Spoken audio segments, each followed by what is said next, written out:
New this morning, Rhode Island State Legislature wrapping up its 2023 session overnight. And we recess in memory of our good friend, Senate Majority Leader Mary Ellen Goodwin. All those in favor, please rise. Senate President Dominic Ruggiero paying tribute to longtime colleague Senator Mary Ellen Goodwin, who died in April following a battle with cancer. Both chambers called it a night around 1:30 this morning after a marathon day with dozens of bills being sent to the governor's desk. Tops on that list, the state budget. 12 News reporter Joe Cortez joins us live in Providence right now with a recap. Okay, Patrick, just a week after the House did approve that spending bill, the state Senate has now approved the $14 billion budget for the upcoming year. Now, that budget will direct a lot of the spending towards small business development, making educational funding more equitable, and the state housing crisis, where $39 million was added to the original proposal.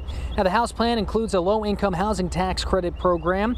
A proposal that was submitted by the governor's housing amendment was actually not included in the budget, and that would have authorized the eminent domain powers for the Department of Housing. Last week, the House did approve an additional $7 billion for early childhood programs funded from unspent federal funding. Additional money, as was talked about earlier, in the area of child care. That money is in the budget for FY24. As Senator Bell referred to earlier, we will have a big hill to climb in FY25. The work is underway now. And still a lot to look for coming up in the next year. Now, the governor is expected to sign the bill into law around noon today, right around the south steps of the State House you see behind me.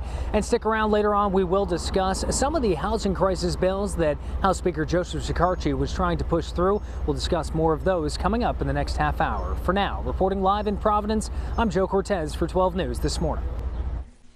Look at the State House this Friday morning where they just turned the lights off. Like a couple of hours ago. Really. Lawmakers officially now on summer break. Both the House and Senate passed dozens of bills between yesterday afternoon and very early this morning. The chambers wrapping things up around 1:30 this morning.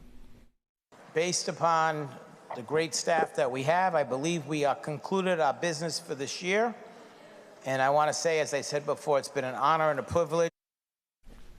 Speaker Joe Shekarchi celebrating the passage of a number of bills on housing in the Ocean State. 12 News reporter Joe Cortez live at the State House right now with a recap of a very busy last day. Patrick, Kate, the housing crisis has been a hot topic, and it was a major priority for House Speaker Joseph Shekarchi. In March, he rolled out 14 bills and said as a whole package, it looks to advance the worsening affordable housing crisis in our state. Now, according to a study by the Roger Williams University, they put it through their Works Rhode Island Housing Fact Book. More than a third of the state households are paying too much money for housing. More than 1 in 5 renters are spending over 50% of their income. And last night, an amendment to Rhode Island's Low and Moderate Income Housing Act was passed by the General Assembly.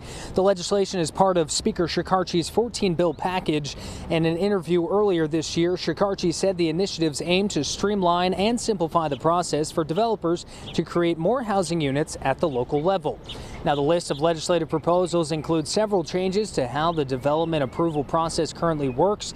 It would streamline the process from 3 steps down to 2, among other things. Now, it will head over to Governor McKee's desk for consideration. For now, reporting live in Providence, I'm Joe Cortez for 12 News. And a few more bills passed last night, including the sepsis bill, helping get better training for identifying and treating the deadly response to an infection. A bill requiring health insurers in the state cover the full cost of epinephrine, like the brand EpiPen, and recognizing Juneteenth as an official state holiday. Those now head to the governor's desk.